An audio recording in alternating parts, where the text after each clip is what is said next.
Good morning. I'd like to call to order the Lyon County Board of County Commissioners. Today's Thursday, October 2nd, 2025. It's 9:00 a.m.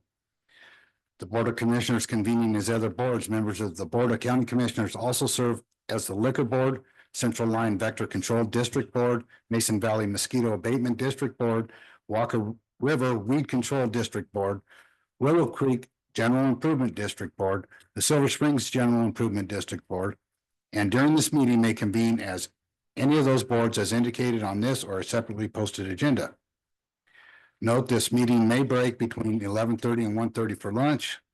All commissioners are present and in chambers. The invocation will be given by Mitch Forrester of the New Hope Bible Fellowship, followed by the Pledge of Allegiance with Commissioner Hendricks leading us. Please rise. Let's pray together. Our Father in heaven, we approach your throne as the Almighty God, the creator of heavens and earth, and the one that has all wisdom and all knowledge, and we call upon you for that today. And we ask that the light of your word and your mind and your thoughts guide us through every decision that is to be made. We do pray for peace and soundness of mind of everyone that presents their case today. We do pray for your knowledge of the future, that this county would continue to be a county where we can raise our families in peace and quiet and in the freedom that our Constitution gives to us. So help everything today to be done lawfully, peacefully, and for the good of all. And we do call upon you in the name of Jesus Christ that your perfect will be done. Amen. Amen. Allegiance to the flag of the United States of America and to the republic for which it stands, one nation under God, indivisible, with liberty and justice for all.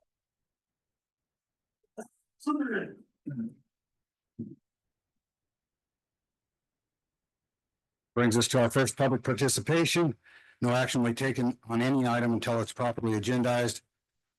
It is anticipated that public participation will be held at this time, though it may be returned to at any time during the agenda. Citizens wishing to speak during public participation are asked to state their name for the record and will be limited to 3 minutes. The board will conduct public comment after discussion on each agenda item, but before the board takes any action. Is there any public comment in the room?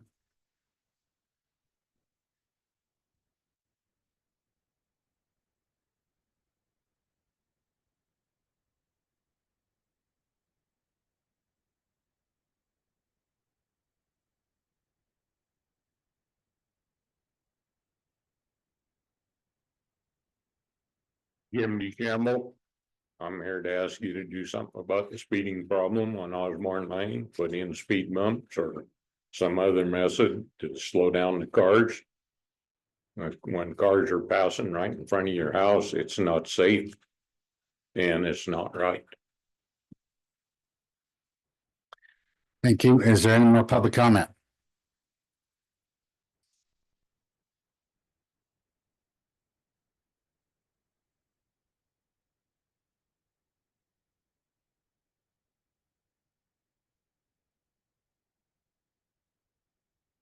Good morning, commissioners. My name is Shantae Lassard, and I work for Hud Bay Mason Project.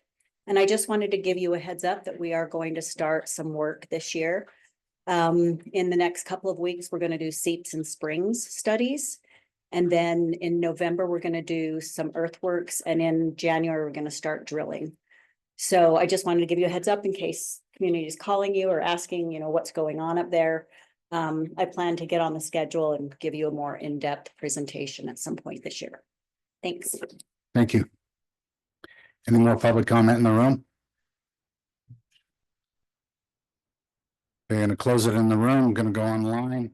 We have one online, Eric Obermeyer. Go ahead. Thank you, Mr. Chairman. I'm Eric Obermeyer, and my comment regards the Commission's naming of the new Dayton County Complex after Charlie Kirk. I'd like to make 2 points. First, I believe that on general principle, it's just not a good idea to name public buildings after controversial partisan political figures, no matter how accomplished they are, and of course, taking into account the fact that Mr. Kirk's murder was a national tragedy. It's an unforced error that alienates that segment of your constituents who may hold views different from those of that particular political figure. The last thing we need in Lyon County or in the country is one more thing to divide us. I also believe the commission violated the Nevada open meeting law, and for the record, I did file a complaint to that effect with the Attorney General. The grounds for the complaint are that the meeting agenda, as written, was not a clear and complete description of what actions the commission discussed and eventually took. The agenda mentioned only a general discussion of potential names and possible selection of a name. It did not state the actual names to be discussed and acted upon. As a result, the public was unaware of any plan to name the building after Charlie Kirk. However, a select group of residents were obviously told in advance that Mr. Kirk's name would be put forward, and they expressed their support at the meeting.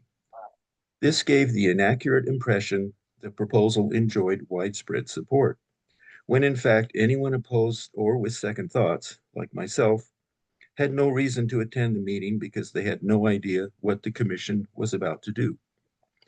This is exactly the kind of thing the open meeting law was written to prevent. Unfortunately, the Attorney General can take 2 years to act on an open meeting law complaint. So I would like to respectfully request that the commission act on its own to address the situation by revisiting the proposal with the possible choices and actions properly described and agendized. Thank you very much for your attention. Thank you. Any other public comment? Seeing none online, we'll move forward. Brings us to number 5 for possible action, review and adoption of the agenda. Any comments or motion? Chair, I'll make a motion that we approve the agenda as presented. Second. We have a motion by Commissioner Jacobson, seconded by Commissioner Castanelli.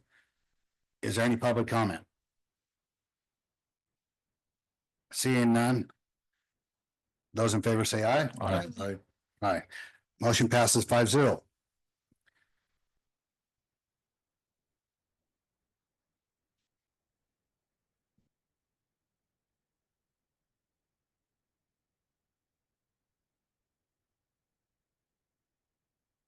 Six A for presentation only, present investigator Jeremy Tappelmeyer with the Lyon County Sheriff's Office Life Saving Award. Sheriff Post. Good morning, Commissioners, Lyon County Sheriff Brad Pope for the record. Today, we honor and recognize the actions of investigator Tafelmeyer for his actions that he took on August 22nd. While traveling on US Highway 50, investigator Tafelmeyer observed heavy black smoke rising from a residence in Silver Springs. Recognizing the imminent danger, he immediately responded and found the residence fully engulfed in flames. Without hesitation and without complete disregard for his own safety, investigator Tafelmeyer exited his vehicle, notified dispatch, and attempted to reach an occupant trapped inside the burning structure. Crawling under intense heat and heavy smoke, investigator Tafelmeyer, with the assistance of a nearby citizen, advanced 10 to 15 feet into the residence where the victim was located. Together, they pulled the incapacitated individual out of the residence through an east doorway, bringing him to safety. Investigator Tafelmeyer then rendered immediate medical assistance, maintaining the victim's consciousness until paramedics arrived to provide advanced care. Investigator Tafelmeyer's courageous actions, quick decision-making, and extraordinary bravery directly resulted in the preservation of human life. For his heroism and selfless dedication to duty, investigator Jeremy Tafelmeyer is hereby awarded the Lyon County Sheriff's Office Life-Saving Medal and Award.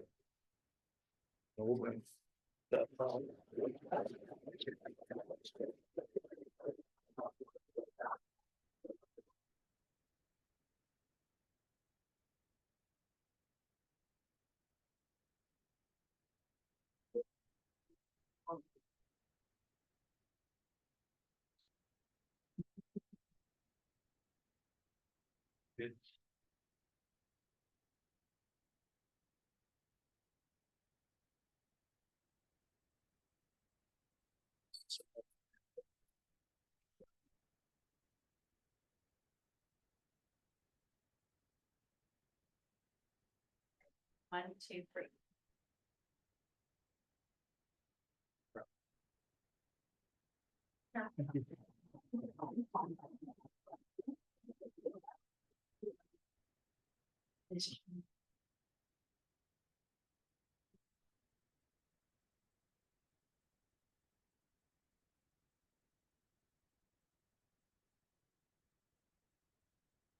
Now I'll move on to six B for presentation only. Present Jose Ramos Conchas with Lyon County Sheriff's Office Community Service Award.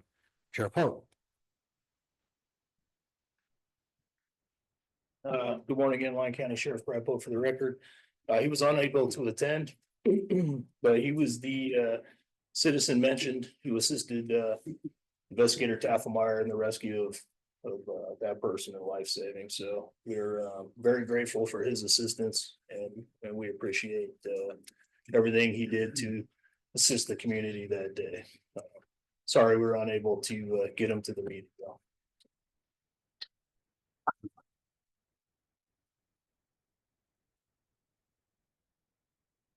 Because of the length of our time certain 7A and 7B, I'm going to go ahead without objection, move 7C up. Because it's past 9:05. Chair, I just want to say thank you and appreciate everything you've done. Putting in, that was a really incredible story and act of bravery. So thank you very much for putting others in front of yourself. And I just want to thank your whole crew that's here today to support you. This is a great turnout. So obviously you're well respected. My apologies for not going back to the board for comment. Does any other commissioner have comment? I do. If I'm ever in trouble, I want him around.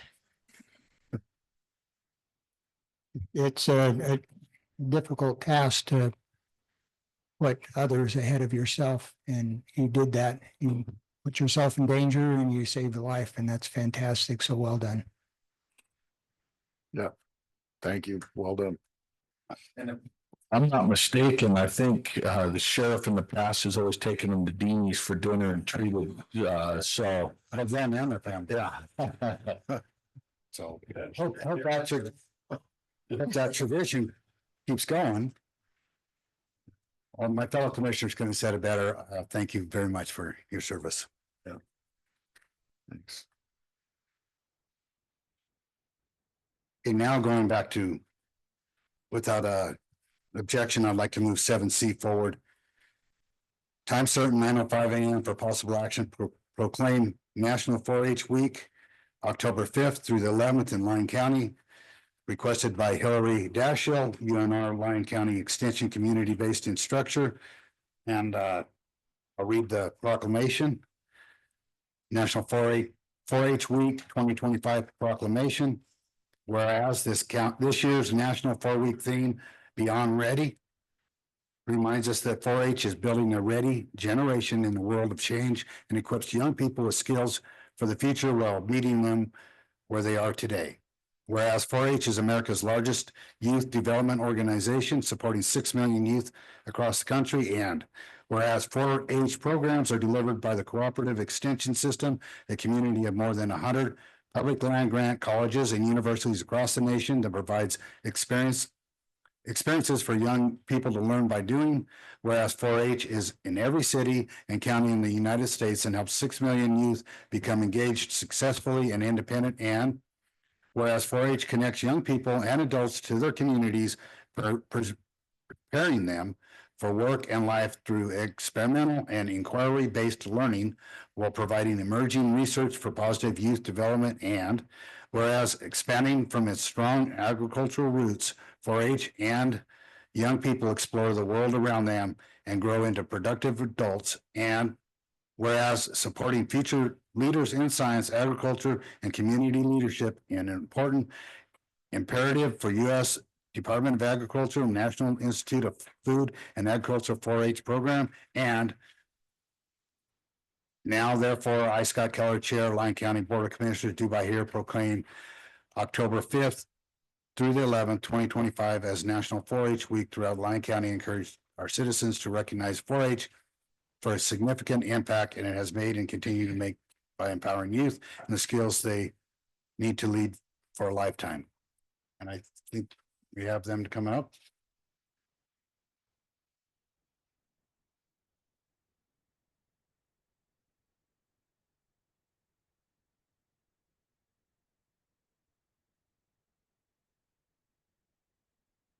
We wanted to thank you for recognizing National 4-H Week, and we brought some 4-H youth with us, and we were hoping that we could take a photo with you all to celebrate the upcoming week that proves that young people are important in our world, and we expect them to do great things when they become older. So thank you. Do we have any public comment? Go back to the board for comment. All right, well, thank you all for being here today. I chatted with a young man. Can we get him to the microphone right here? So you gotta state your name for the record. Adler Dunkel. All right, big guy. So you showed turkeys? Is that, so what, when you're looking for a quality show turkey, what are you looking for? Sure. You show chickens as well? What, do you know what you look for in a chicken? But I'm pretty sure you would look for like show quality breeds and Right on. Well, good luck with that. And then I believe I chatted with this young lady right here. Could I get her up? I want to find out about goats. All right, what's your name again for the record? Nice to have you here today. What do you look for in a goat, a show goat? I usually look at the breeds of goat, like if they're good, because I don't have any goats. I have Nigerian dwarves, so they're like show goats, so and milking goats, but you usually want to look for good quality goats and milk. Oh, right on. Nice. Well, thank you for that. I'm gonna keep my eye out for quality goat. I got some weeds. Yeah. I think since you started that, we might as well hear from each one of them, and they could get up and state their name and tell them what they're in 4-H about. Saxton, and I show goats.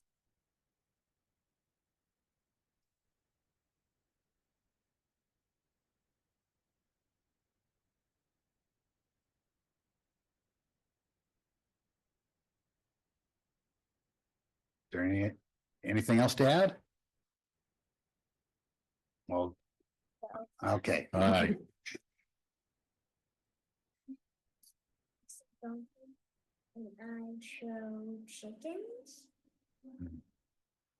We got 2 goats and 2 chickens.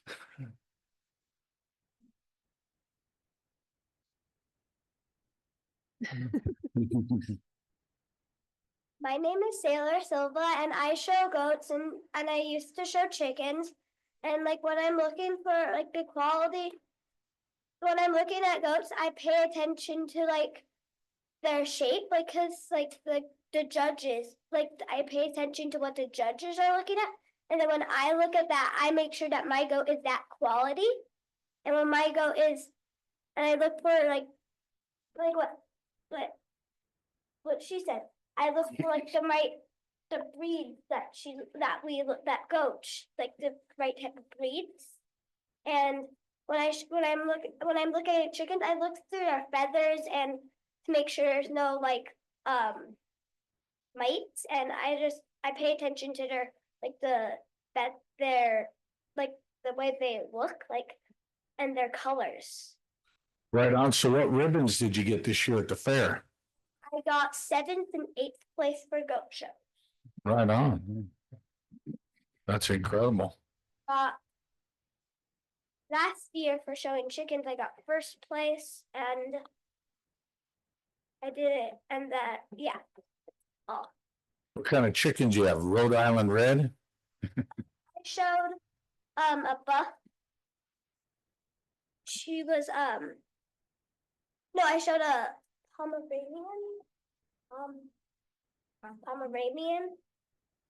and she was she was she and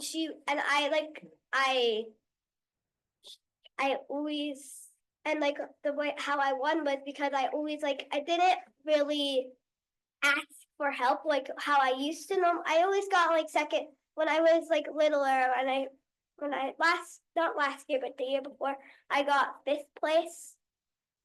Pretty sure. Because I kept on asking for help. But this year I didn't ask for help. Last year I didn't ask for help at all. I did it on my own and I focused on I like when I was thinking I always looked at my burdens at my parents and I got first place. Fantastic. Sounds like you were prepared. Good job. Any other comments from the board? Yeah, Chair Keller, I'd just like to say, can't think of a better worthwhile youth organization than 4-H. And 50 years ago, I was a little clover bud while my older brother was in the garden club. And our family has a long, long history with 4-H and it's a great group. And what was it? It's head, heart, hands and health, right? Well, Yeah, so, but yeah, glad to see you here today. Any other comment? I joined Commissioner Casanelli all till I aged out. I was in 4-H through all the years, showing dairy cattle and sheep and whatnot. So I have a lot of respect for the hard work you've all put in because I know those records are not easy. Oh boy, no work is done until the paperwork is done. We're working on those right now.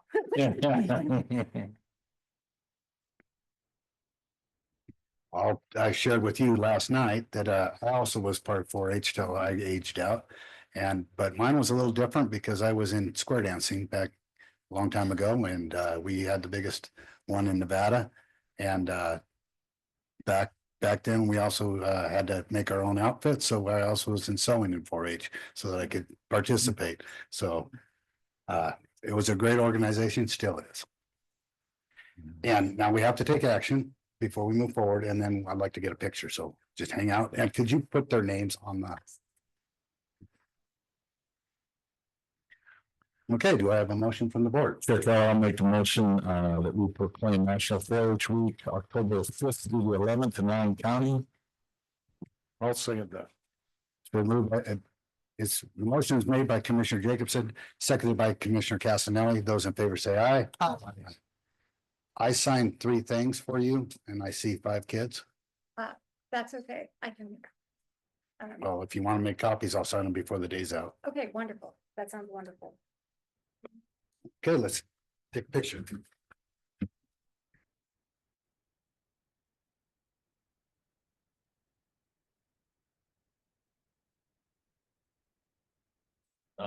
Takes courage to get up there and speak in front of us old bronies.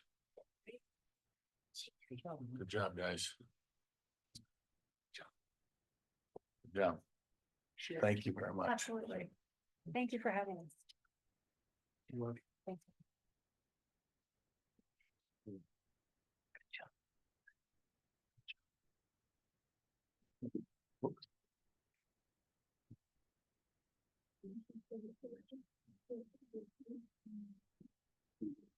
Maybe put a kid in front of some of us. Yeah. This podium might be in the way. Turn. You want to just real quick?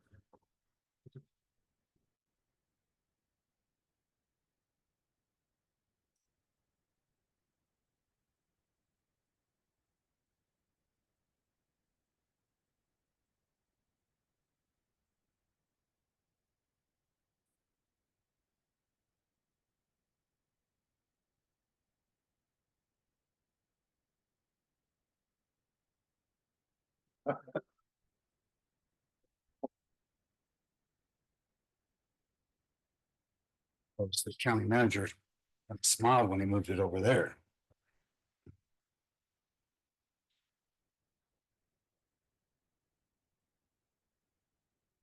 Thank you all for being here today, and I hope we got you out of school a little bit.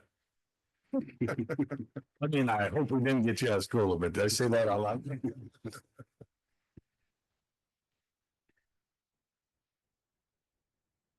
Okay, we'll move back to time certain, 7A.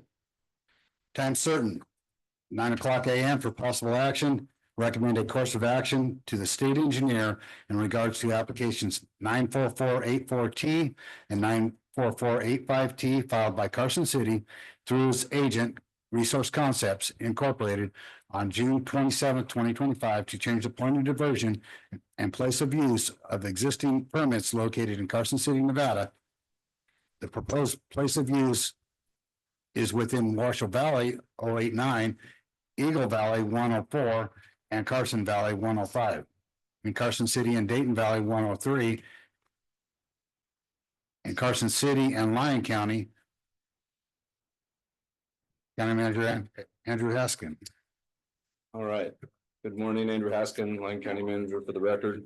So this, as the agenda item states, is an application from Carson City to move water rights from one of their wells to another one of their wells. They're in the middle of doing an upgrade project on their treatment plant, and as a part of that, they're having to shift their pumping strategy around a little bit. And so temporary application. The reason we were noticed is because actually some of that water gets used in Lyon County. It doesn't get pumped in Lyon County, it gets used in Lyon County. We have an interconnect with them. In fact, we had a well go down a couple weeks ago, and they were filling one of our tanks for us. And so that's the reason we got noticed. Any questions, Andrew? So is it doesn't change that same use that we have though, right? We'll still have that Correct. that connection. And is this temporary? It is. Okay. Does anybody have any comment or recommendation? Go to the public. Is there any public comment? Any public comment online? Seeing none, I'll bring it back to the board for a motion. I'll do it. Move to approve the course of action to the state engineer in regards to applications 94484T and 94485T filed by Carson City through its agent Resource Concepts Incorporated on June 27th, 2025 to change the point of diversion and place of use of existing permits located in Carson City, Nevada. The proposed place of use is within Washoe Valley 089, Eagle Valley 104, and Carson Valley 105, and Carson City and Dayton Valley 103, and Carson City and Lyon County. Second. Just a clarification on that real quick. So this is to recommend Approval. Have a motion and a second. Motion by Commissioner Hendricks, second by Commissioner Hockaday. Those in favor say aye. Aye. Aye. Motion passes 5-0. Brings us to 7B, time certain at 9 AM for possible action. Recommend a course of action to the state engineer in regards to application 94473, 94474, 94475 through 94477, 94480, 94481, 94482, filed by Walker Basin Conservancy through their agent Reed Cozen, Dow LLC on June 23rd, 2025 and June 26th, 2025 to change the point of diversion and place and manner and use of water heretofore appropriated under the Walker River Decree. The proposed places of use will be located within Lyon and Mineral counties. Mr. Rye. Thank you. Good morning, Commissioner Steve Rye, District Attorney. And this application was before the board at the last meeting. It was tabled to see what the Walker River Irrigation District was going to do on the proposal. Historically, this board has at least considered the irrigation district's position on these change applications. And so that was the reason it was continued from the last meeting. Before you this morning, just as late backup, is a protest filed by the Walker River Irrigation District. And they protested these applications on a number of grounds, just to ensure that the water right holders and the interest of Mason and Smith Valley are protected in this change application process. And so just to summarize the protest for the irrigation district, they're requesting that the application be denied. The protest gives a little background. In this case, there's 22 change applications. These occur in Smith and Mason Valley. They're at different locations than some prior change applications that the Conservancy has made. Most of those, my understanding, is at the weir, which is here in Yerington. And so it's towards the bottom end of the river. These involve changes that are up higher on the east and west Walker rivers. And so there's a lot of issues that need to be worked through according to the irrigation district, just to make sure that the users on the system are protected, domestic wells are protected, and other issues are addressed as these changes take place on the river. You can see also in this protest, it specifies there is quite a bit of water and ground involved. It's 4,727 acres, 60.975 cubic feet per second of natural flow. So it is a pretty significant amount of water. What the issues that the irrigation district raised are that the changes proposed by the applications conflict with existing rights and protectable interests in domestic wells. 2, the changes proposed by the applications will adversely affect the cost of water for other holders of water rights within the district. 3, the changes proposed by the applications will lessen the efficiency of the delivery of water within the district. And 4, the changes proposed by the applications threaten to prove detrimental to the public interest. And as the board's aware, these are complicated issues, involve lots of moving pieces. But generally, based on the irrigation's involvement in these issues and their expertise, the county has deferred to them. And so I believe staff recommendation at this time would be that the board recommend denial of this application until this protest can be resolved in a manner consistent with the needs of Lyon County. I can answer any questions you have on it. Mr. Jacobson. Thank you, Chair. So this is affecting, is it 1,770 acre feet of water? I'm not sure the exact number. That sounds probably right. It's 60.975 CFS and a number of acres, 4,727 acres. So I don't know what that converts into acre feet of water, but it is a significant amount of water. So our vote, is that a final say, or is that just something that they need to consider, but they can still move forward with it? I just want to make sure that I'm clear on our vote here today. Does it affect what's going to happen? I believe it has some impact. It is not binding on the state engineer. It's a recommendation only. And the state engineer per statute should consider that. But it definitely is not binding, does not control what the state engineer may or may not do in this case.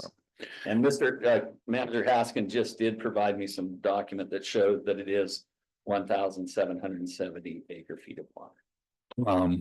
Just speaking from my experience in front of me, when they go to make changes and do stuff like this, it does affect the other water users. There's no doubt about it. I know when they line the canal, there's some pieces of ground now that can't get irrigation water because they lower the head gate, and they just can't get a push of water across the field. So I would agree with this protest, and I will be voting to deny. Commissioner Hendricks. Yeah, I'm sure Commissioner Hockaday would like to make the motion, but I definitely think we should stand behind Walker River Irrigation District. Comments? Oh, absolutely. I definitely stand behind the Walker River Irrigation District. I've talked to Mr. Bryant on this several times. And I certainly can appreciate their stance and protest. So I will be recommending denial. Well, I'm looking for a motion. Well, is there, this is for Mr. Rye. Is there some sort of, besides the vote, should we do some sort of letter of support of the Walker Irrigation District as a county commission? Or are we just voting on this and that'll get passed on? That would get passed on. But there would not be any problem with requesting a letter to support the irrigation district also. I don't know how that might play into the proceedings, but it seems like that would go out with this. If you do deny it, that the letter would go out with that information. Is that something you'd recommend we attach, or is that our vote probably? Yes, I would recommend that the county manager would prepare a letter in an instance like this with your decision and any of the reasons that are set forth in the motion. And I don't know if I went to public comment on this particular item, so I'm just gonna go out to public comment again. Anyone online? Got someone in the room? Campbell. We definitely need to deny this. We've already lost enough water from Mason and Smith Valleys and the Walker River. And we can't afford to stand and to lose any more. And I am a water right holder, so. Thank you. Okay, I'll bring it back to the board for motion. I'll make a motion to the state engineer to deny the application for 94473, 94474, 94475, 94476, 94477, 94480, 94481, and 94482 filed by Walker Basin Conservancy through their agent Reed Cozens Dowell LLC on June 23rd, 2025 and June 26, 2025 to change the point of diversion and place and manner of use of water there heretofore appropriated under the Walker River Decree. The proposed places of use would be located within Lyon and Mineral counties.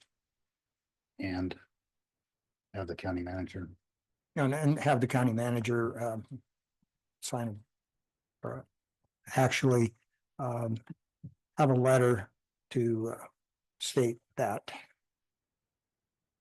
Second. I have a motion by Commissioner Hockaday, second by Commissioner Hendricks. Those in favor say aye. Aye. Motion passes 5-0. Thank you. Bring 7D. Time certain at 9:10 a.m. for possible action, public hearing, business license revocation to revoke all business licenses that are delinquent and or non-compliant with county code and allow the business license department to close said accounts. Our treasurer, Stacy Lindberg. Stacy Lindberg, clerk treasurer. I do have an updated list. We did get in touch with a few more businesses today, so I'll go ahead and give you this updated list as late backup, so we don't have any removals or anything. We have a clean revocation staring on these. Clerk treasurer, did you print copies for the table too, or do we need to print some? I did not, Okay, we'll take care of it. sorry. I have mine. So I think we've had a really good year. Our business license people, Sandy Shipley has done an amazing job in leading that crew with backup of Nicole. And I just kind of wanted to shout out to them how much effort they're putting into working with planning and learning, you know, all the ins and outs of the business licenses. And we've really done a lot of good cleanup. We're adding some new public facing portals and payment options for our businesses. So it's been pretty exciting. But these are the businesses that did not renew in June nor respond to any of our correspondence. So I'm asking you to give us the authority to revoke those business licenses. And in the event they do contact us in the future, we'd be happy to work with them and reapply. We're a little over 1,900 licenses. We had 63 new ones since the beginning of the year. And we've closed 31, so we're still growing a bit and we're very happy about that. Thank you. Any comments or questions for, go ahead, Commissioner Jacobson. Thank you, Chair. So seeing some builders and trying not to read into too much here, but so if a builder comes in, bids on a project, let's say in Lyon County, they have to have a business license to bid on it, correct? I don't necessarily think for the bid, but if they win the bid to do actually any work here, it depends on, because the code, I believe, says that if they're advertising or doing business within Lyon County, if you guys, find that interpretation incorrect, but that's kind of how I took it, because a lot of people that, if they're bidding on large projects, they're like, if we get the bid, we'll come in and do the licensing because they can't get the permit without it. That's how I have been presenting the license process to people. So, and thank you for that. So let's say a company wins a bid. Is it just a fee they pay and fill out the paperwork? Is there any reason for denial for any other reasons other than not paying and filling out the paperwork? Not necessarily. The big thing where we've seen denials is for code. Like they're trying to put a business in where, the zoning isn't correct or something like that. But most of them, or they don't have if it's food related, they don't have the state licensing in place or something like that. But I would think for construction reasons, as long as they're properly licensed with the state, I see no reason that it wouldn't pass through without issue. And in order to get the bid, they would have to jump through those hoops prior to it. I would think so, because the bid process, they vet those contractors ahead of time anyway, through the RFP or however process we do it. So I would think that their state licensing and everything would be vetted prior to them even coming to our office. So some of these just may be companies that came in, bid a bigger job or a job, got the business license. They don't have anything going now, so they're just letting it lapse. Yes, and I actually had one person call and he said it's really better for us as he's a large contractor. Actually, he's a national contractor. He said he has over 600 business licenses. So when he called about the revocation to me, he goes, well, if I don't have any business there, I'm just going to let you revoke it, and if I get another bid there or something, I'll just reapply. Just to clarify, you were talking about bids in general, not just bids on Lyon County projects, right? Right. Okay, yeah. All right, because for Lyon County projects, usually in RFQ or the bid documents, RFP, we would actually require a business license up front. So that's what I thought on that. Yeah, Okay. but that's not a requirement across the board. That's just for our projects. So like subs coming in for private industry, they would have to have a business license. To get the permit. To get a permit, yeah, absolutely. So if a subcontractor was working for a contract with a business license in Lyon County, do the subs have to have Correct, because they're subbing out the work? Yep. How is that monitored? It's tricky through the sub for the sub, but typically it depends on the permit itself. Because I would think that subs could probably slip in and slip out and not have a business license in Nevada. Yeah. So if they don't have a business license, is there insurance? If something happens, is there the insurance they carry invalid? I'm not sure the answer to that. I believe the general contractor has to cover all the subs. So if they don't get insured, the general contractor would be held liable. Yeah. Thank you, Stacy. And Andrew. Okay, is there any more comments from the board? Just since this is a public hearing, we're kind of given the opportunity to provide information back to us or submit and give them the amount of time between now and when we proclaim them gone. Okay. We have noticed them all of the hearing, that, if they had anything to say or wanted to save the license, they were to reach out to us, and we actually had 3 come in this morning. That's why you have an updated list. So it's, I honestly don't know if there's any time period after this public hearing. I would have to look at the revocation process again. I'm sorry, I don't know that answer. But I thought today would be the day that we have the power to revoke, if you guys agree. And there's no penalty or anything. They just come back and reapply. Yes. So they can straighten it out. Do we have any public comment? Seeing none in the room, do we have any online? Seeing none online, I'll bring it back to the board for a motion. Move to revoke all business licenses that are delinquent and or non-compliant with county code and allow the business license department to close said accounts with the attached list that she just provided us. Second. A motion by Commissioner Hendricks, second by Commissioner Jacobson. Those in favor say aye. Aye. Motion passes 5-0. And Chair Keller, I'd just like to make a quick comment to the clerk that it's a reflection of good job by your office, that the list that came out in the packet, we had 128 licenses and the ones that you obviously contacted and followed up with, we got it down to 65. So good job. Thank you. Yeah, the team works really hard. They reach out. If they don't respond, they reach out to the email or phone numbers. So very proud of the work Yeah. that they've been doing. Thank you very much, Don. Then we'll move on to Commissioner County Manager reports.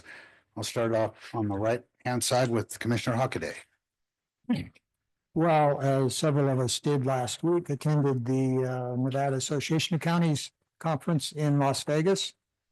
Love driving down there.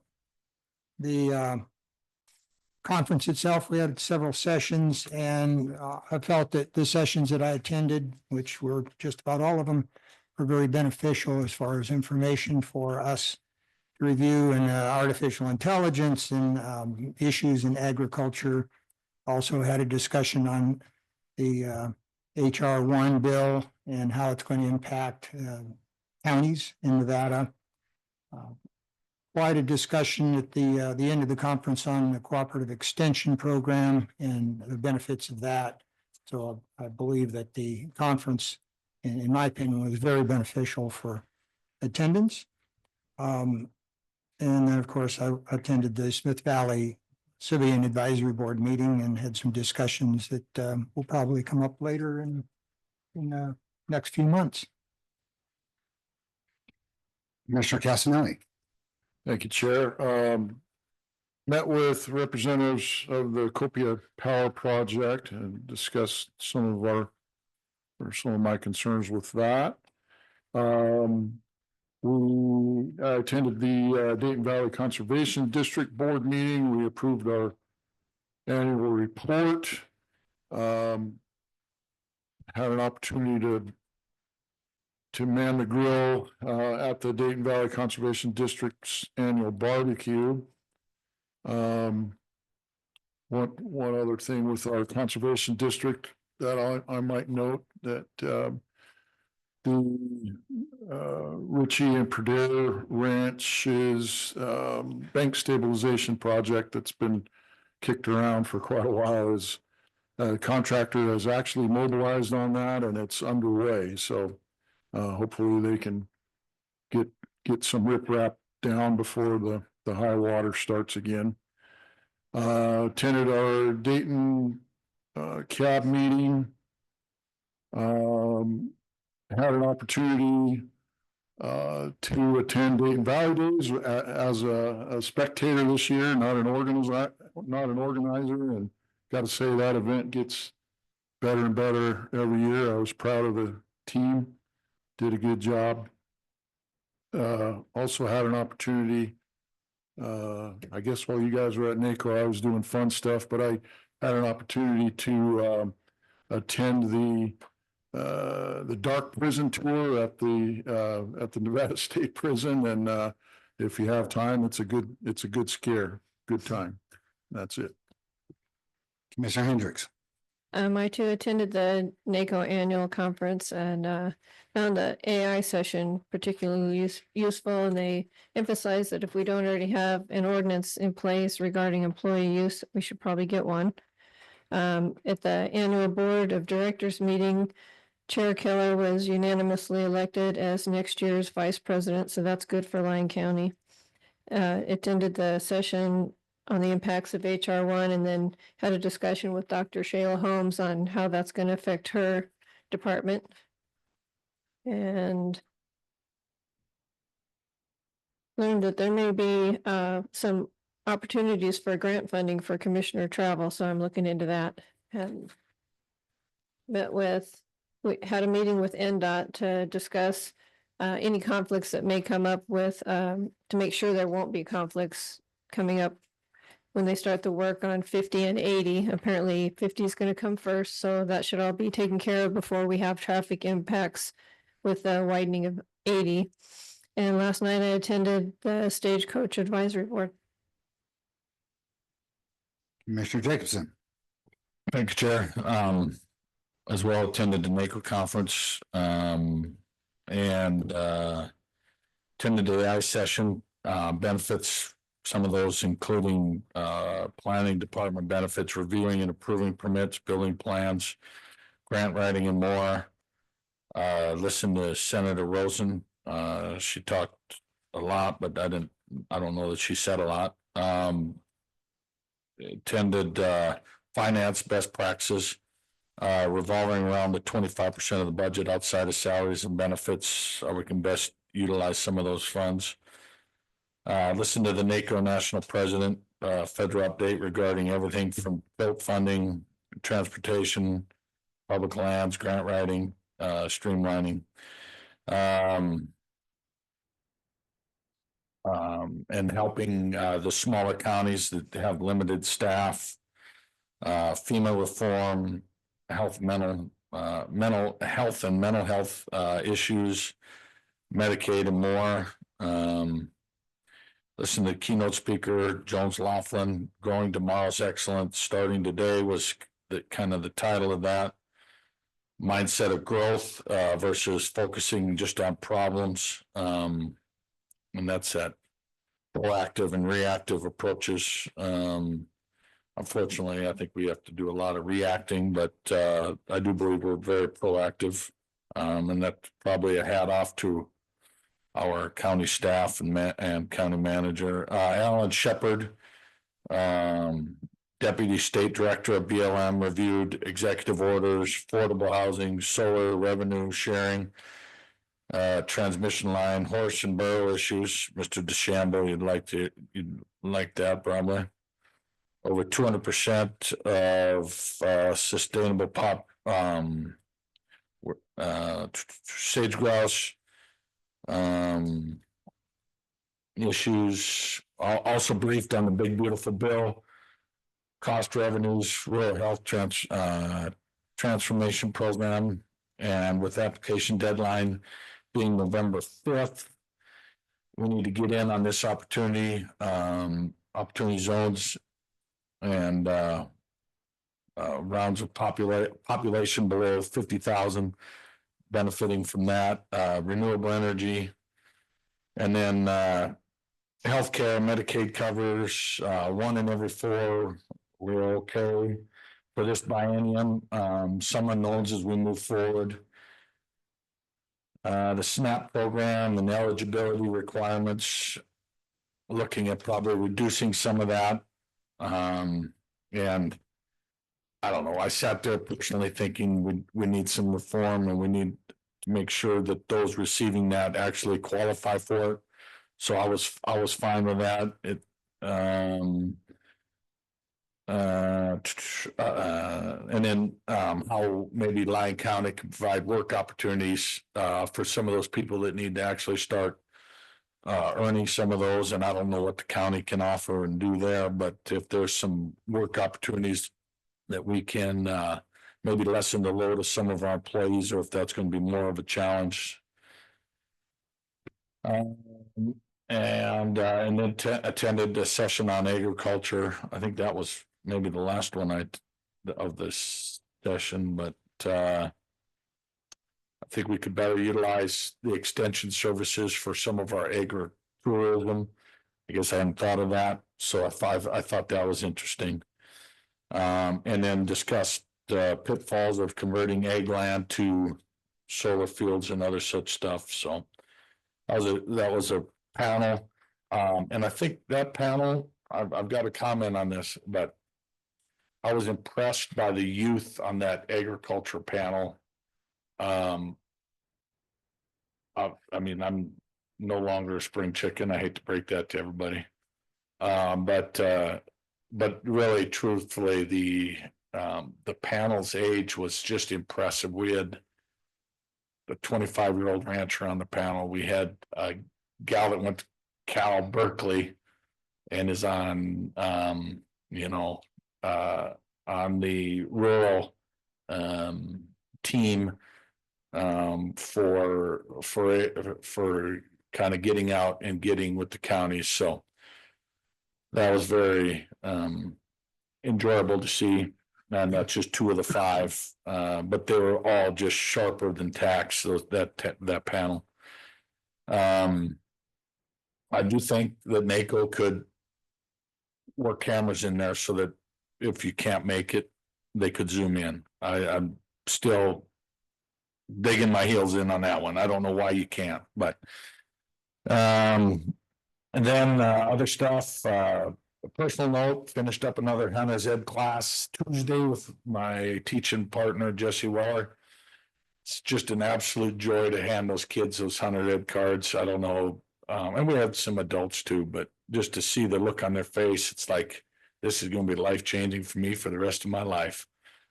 So that is very rewarding. And I know that's on a personal nature.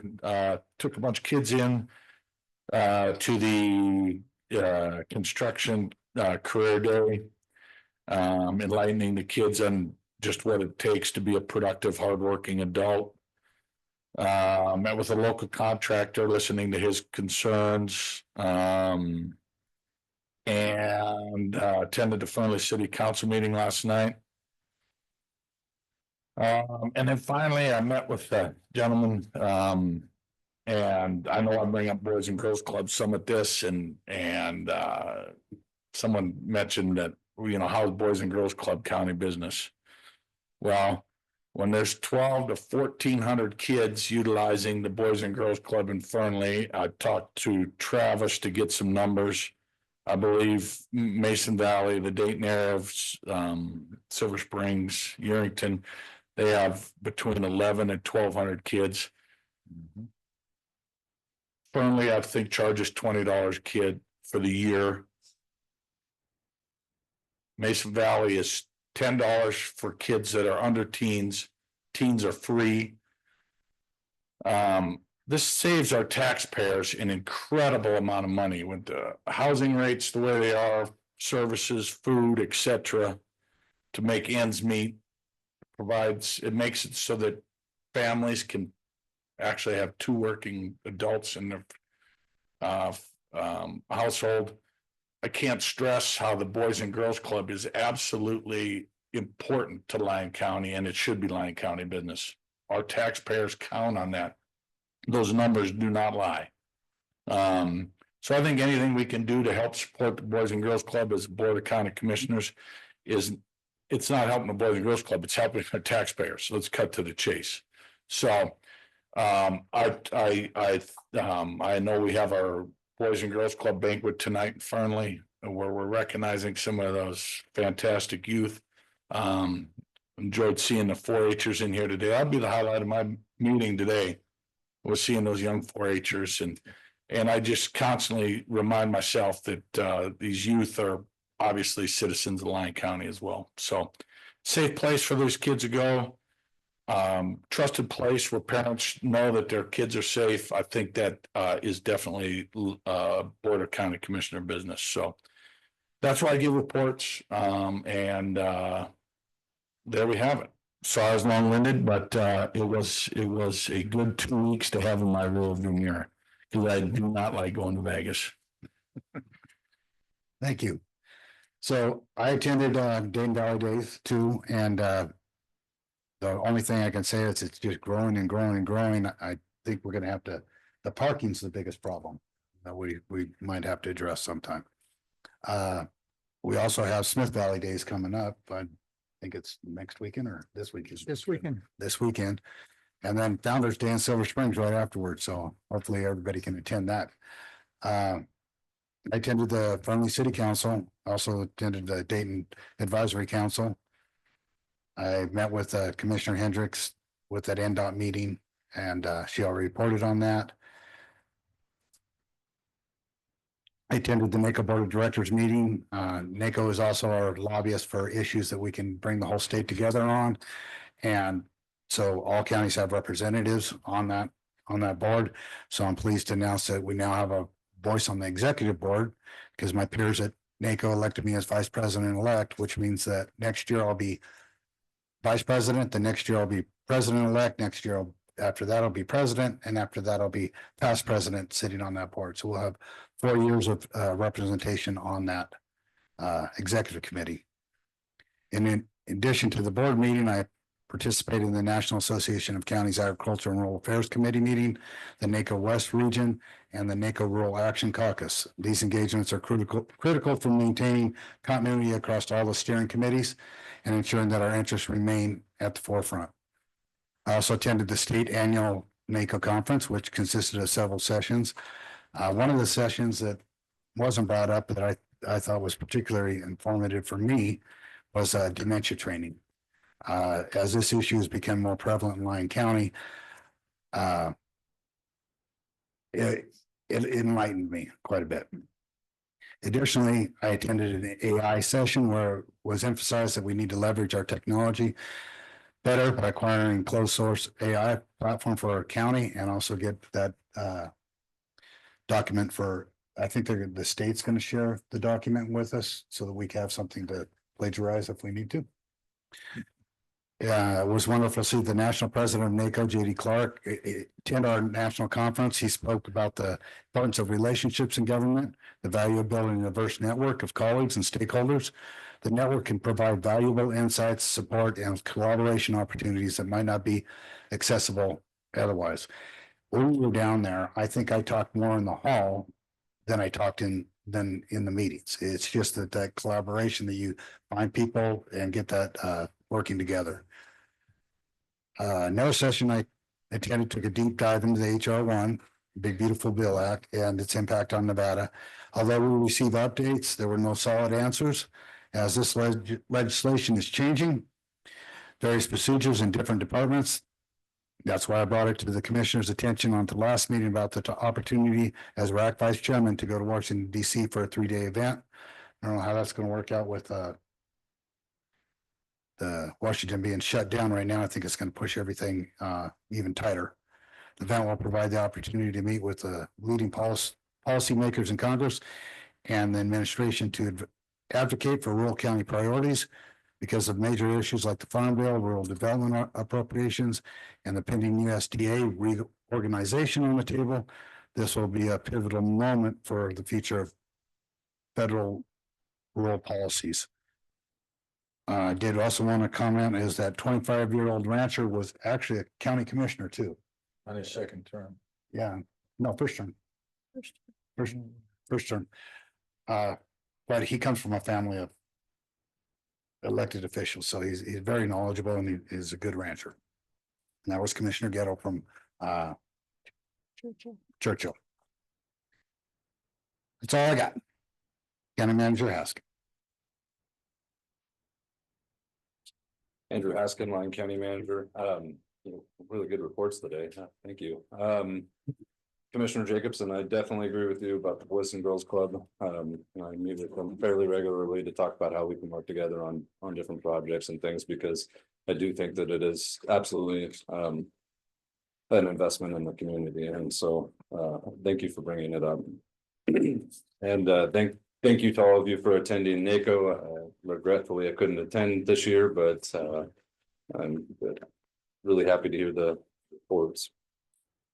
I had a really positive meeting with NDOT with Commissioners Keller and Hendricks regarding 50 and 80, and look forward to continuing to work with them. We talked about a number of other issues, drainage and whatnot, and I really appreciate NDOT and their willingness to work with us through some of these issues.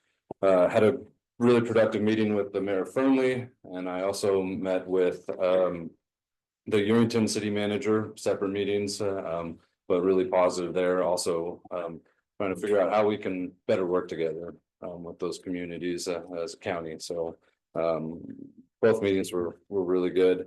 I toured the Fernley Justice Court expansion and remodel. That project is pretty far along. So it was really cool to see. It's if anybody has an interest in checking it out, let me know and we can go up there and take a look. But it's gonna be a really nice facility when it's done, and so really looking forward to that. I've also been attending meetings on the Charlie Kirk Government Complex, and so we have a owners meeting every other week on that. So we're starting to make some progress on that.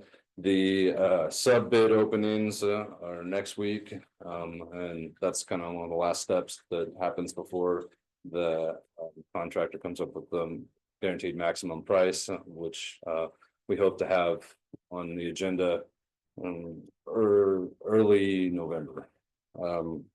So look forward to that. On that note, I do want to schedule a groundbreaking for that facility. And so I'm looking at either the last week in October or the first or second weekend week in November. So if there are any days that do not work for commissioners for that groundbreaking, please let me know. Just shoot me an email individually so that I make sure not to schedule it on that day. That I'm happy to answer any questions. Just a note that the mayor Fernley mentioned last night that he really appreciated the meeting and the time you spent with him. So thank you for getting up there for that. And then I did forget one thing from NACO. They have different booths and I signed up, put my name in there, and I'll be darned if I didn't win a basket with a bunch of wine and decorations. So I'm going to give that basket to my wife for her birthday. So please nobody tell my wife. And in that basket was $100 gift card. So I gave it to my daughter and I was a hero there. So don't tell her that I got it for free either. All right. So that's our secret. But I want to thank Commissioner Hockaday for driving it back, because that basket did have a bottle of wine, and I don't know that could have got on the airport. So you and Deb saved me a bunch of money on my wife's birthday gift. So thank you, big guy. You're welcome. It's very secret. Remember, we were secret. Comments or questions for town manager? And our last meeting, you mentioned agriculture, and I forgot that we went the next day, we had the Health and Human Services. Maybe share with us talk about that. That one.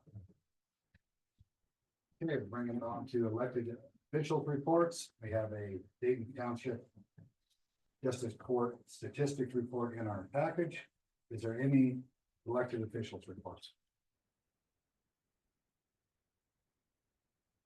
None in the room and none online. On to 10 appointed officials reports. Appointed officials.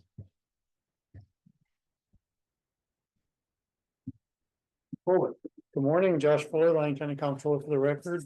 Just wanted to update you on a few things. At a previous meeting, the Board of County Commissioners changed court services to become pretrial services and moved it underneath the executive branch. Andrew delegated that to myself to supervise. So we've been working with the judges and public defenders and district attorneys and the sheriff on what that's going to look like as we go forward. The department has grown in job duties exponentially since it was created. We are taking a look to see what we should be doing versus what is really cool that the judges would like to do, and trying to scale that back and working with them. We'll be going through another meeting with them on October 17th to discuss that. We were down to 1 employee and 1 on FMLA leave. We're now up to 2, and we'll have the 3rd employee to be fully staffed on Monday. So we're moving forward on getting that back on track. Next meeting, I will be bringing a revised personnel policy to the board for your consideration to approve. This has been in the works for quite a while. Colleen had put together a number of proposed revisions. I had added some, we had massaged some. The 3 things that are on there and have been on there for quite a while, or 2 of them that have been on there quite a while, 1 of them that will be placed on there. Changing our county sick leave policy. Currently, you have to work at the county for 6 months before you can use any sick leave.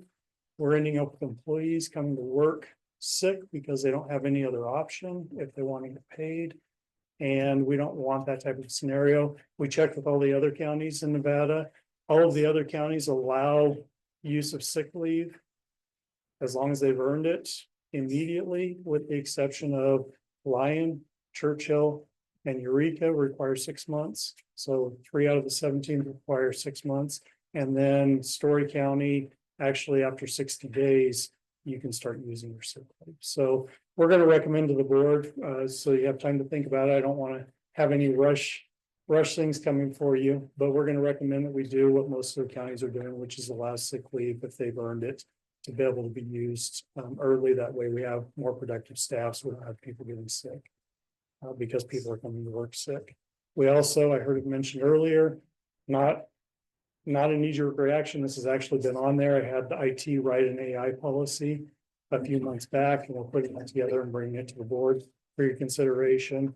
In addition to that, one thing that has come up recently is the stipend for bail hearings for weekends has been expanded by the legislature to where they will also fund holidays, where previously it was just Saturday, Sunday.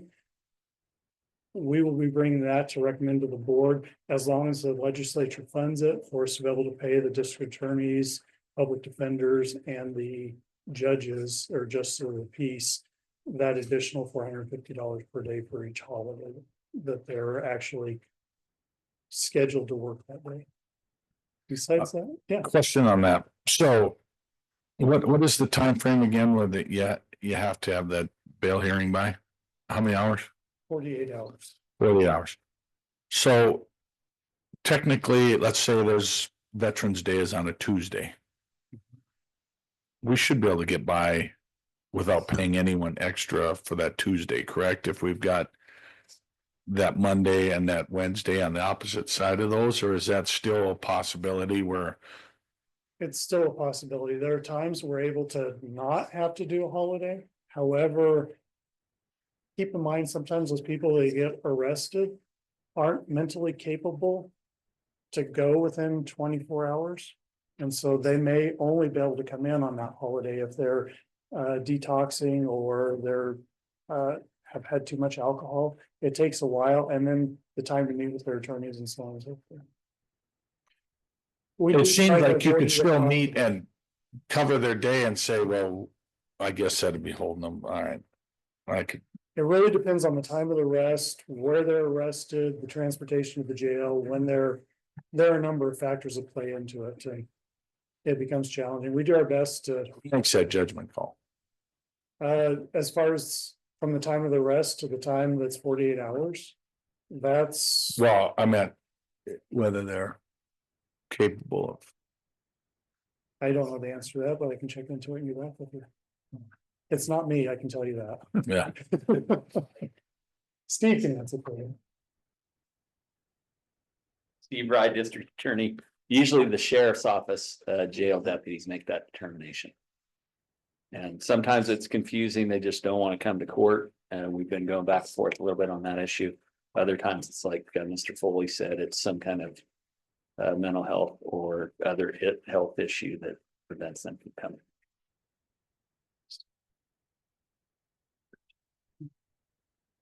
Any other questions? No. Okay, thank you. Thank you. Any more appointed officials?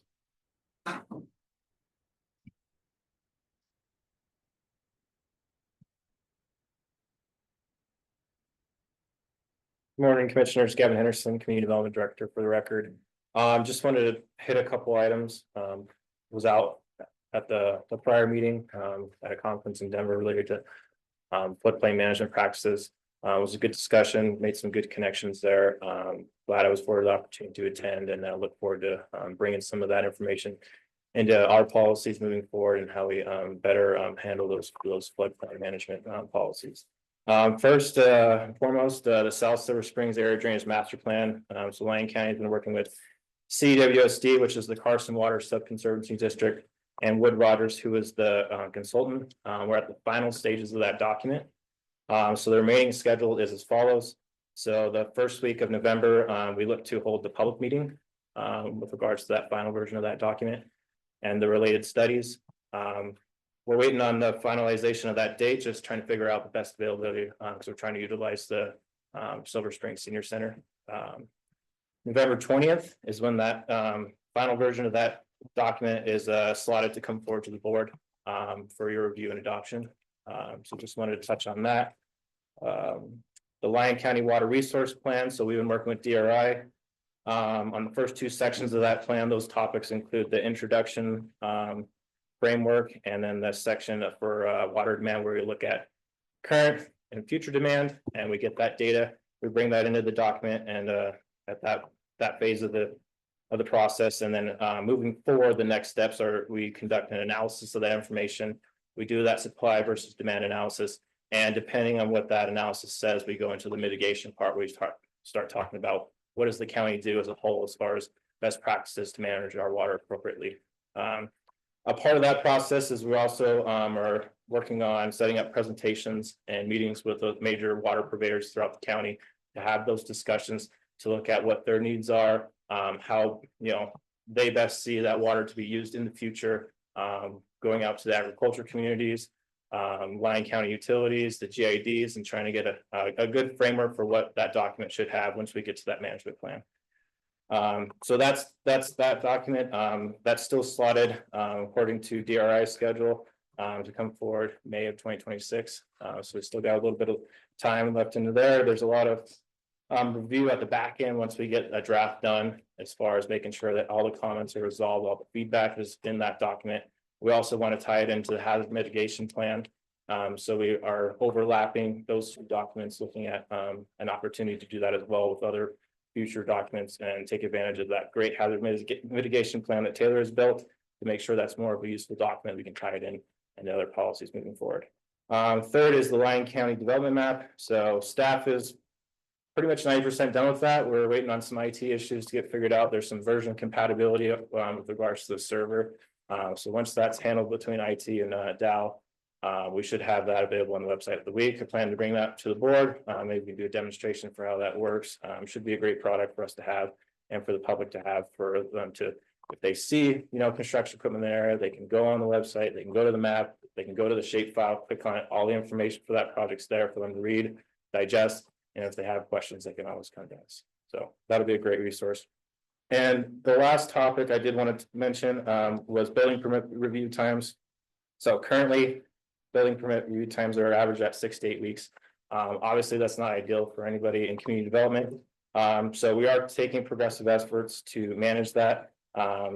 It's been a longer process, just because we're training our Southern Region Inspector to do plan review for us. So as he's come to a stage where he can review certain types of permits, those permits are getting kicked to him, but we're making sure that he has the ability to review those to a complete nature, and that safety is still a big proponent of that review process. With that being said, our plan is to have that review time kicked back to 3 to 4 weeks by the third week in October, so pretty quick, working towards that. And we're going to continue to push that effort to where by the third week in November, we're down to 2 to 3 weeks, and we'll manage to sustain that level moving forward.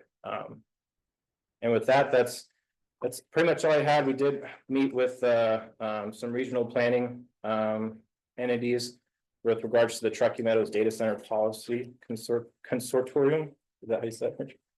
And it was a good preliminary discussion about policies around data centers, and how counties and cities are, because we talked about being at a reactive state, and how are we best to be in a position where we can react appropriately and still have those businesses, if they do so, to come into the county, but make sure that they're managed appropriately for those impacts that are specific to data centers moving forward. So we'll continue to be a part of those discussions and hopefully bring something to the board in the future. And with that, I'll open any questions. I keep getting the same question from a lot of people. Maybe you can offer some insight why it's taking so long for the truck stop in Silver Springs at USA Parkway and 50. So Ray Brown, who's our commercial inspector, he's actually out there this morning to final the shell of the building. Everything else is permitted. It's just a matter of them completing the necessary construction milestones, and then our guys getting out there to inspect those. So it's still progressing forward pretty good. They do have a tentative map in the process, It's been in process for a long time, just waiting on comments to get resolved.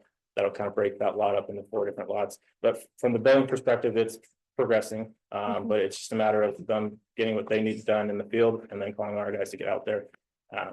It's always next day inspection. So on our end, we'll get out there as soon as they need to be. Thank you. Thank you. Thank you, Mr. Henderson. This might be for Andrew too. I don't know. But when I was meeting with that local contractor, he's like, one of his frustrations was, and Andrew may have to help me with this because I know he met with him as well, but on some new building codes and stuff that we put forward, but it's either state or federally mandated. And so it looks like county staff is bringing this forward, we're approving it. And the contractors aren't in the meeting. And they don't realize that it's a state or federal mandate that we're doing this, and they think we're just trying to be like the big boys and approving this stuff that doesn't really fit the rural nature.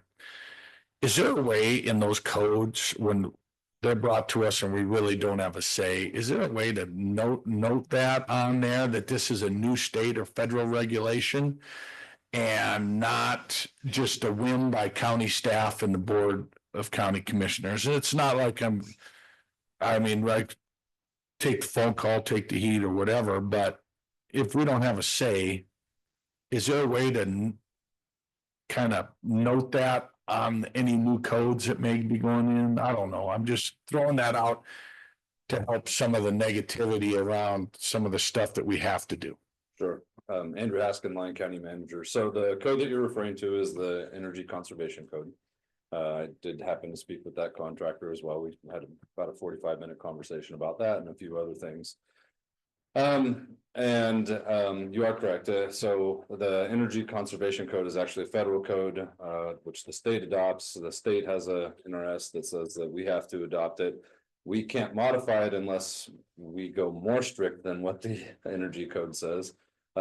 We weren't happy about it internally either. I had many conversations with Director Henderson and our plans examiner about this. And there wasn't anything that we could do to address it. As far as noting it, we can certainly bring it up in the presentation in the future to try and do that. I don't know. We could take a look at putting some kind of footnote in county code or something that says that this one's required.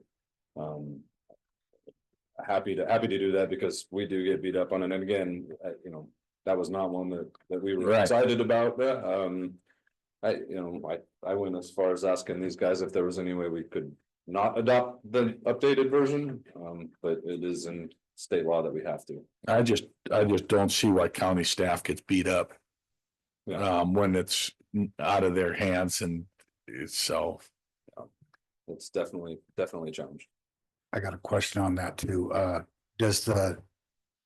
If you've already pulled your permit, do they have to follow that new code, or it goes by when you pulled the permit?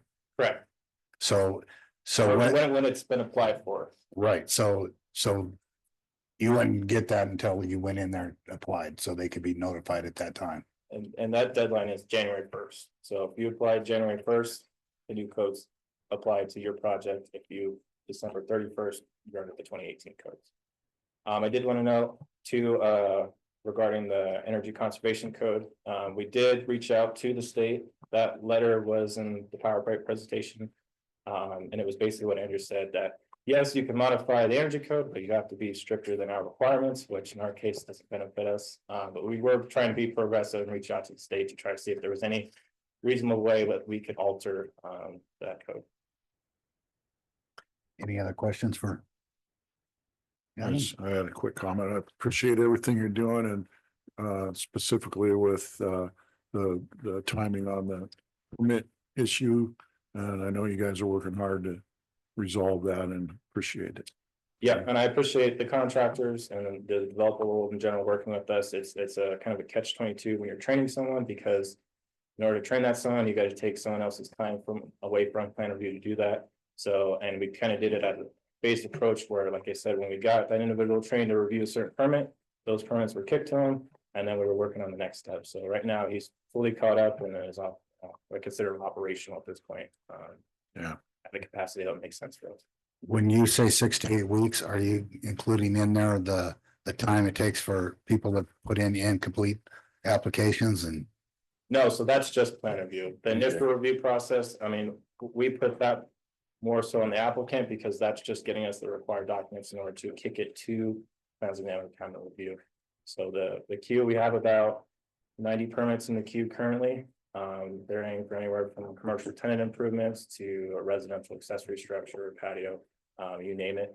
Another, I guess, good and bad problem to have was as we were getting a lot of these permits out, we were getting the same quantity of them in. So that's why this timeline has kind of got extended, is we're just trying to keep up pace as the builders know. We get into the colder winter months, it slows down a little bit. So again, we'll just keep pushing the envelope to try to get that timeline down as far as we can. Right. Any other questions? Seeing none, thank you. Thank you. We're still on appointed officials reports. Be quick, I promise. Taylor Ellison, Emergency Management and Government Affairs Director. Just want to piggyback on Director Henderson's report. He and I were able to go to the Western States meeting in Denver, Colorado for integrated watershed management. There were representatives from EPA, U.S. Army Corps of Engineers, emergency managers, floodplain managers, a cadre of folks with different expertise. And a couple takeaways that I like to bring back to our community is that a lot of us have federal requirements, whether it's hazard mitigation under my department or comprehensive land use planning or floodplain management plans. They're comprehensive plans built in silos that have a lot of overlap, where we can be working together to eliminate duplication and ultimately have better projects moving forward. We were able to tour some flood control projects in the Denver metro area and share those thoughts with our partners. CWSD had representatives that participated. Carson City Stormwater Manager, I guess is her title, participated as well. So feedback we shared with the State Office of Emergency Management is that with federal changes to mitigation funding in their office, if there's better ways where they can tie in with the state floodplain manager. Other states do this where they embed together, look at other funding that may be available for these types of projects. They take, decades, lots of effort goes into them. There's other states that are doing really cool, innovative things that we could be doing here in Nevada to expedite some of these projects so that we aren't moving forward just maybe 1 or 2 in all of our 10 years in these roles, and that we get better solutions. So looking forward to bringing some things back. We do plan on having a flood preparedness workshop in the Dayton area the second week of November, which is Nevada Flood Awareness Week. It's great timing. I know Commissioner Hendricks and I had talked about the recent thunderstorms and drainage issues that we've had across our county to get in front of our residents and how they can be more resilient and prepared, as well as share and answer information about our drainage area master plans and flood risk overall. So that is it. If you have any questions. Questions? Thank you.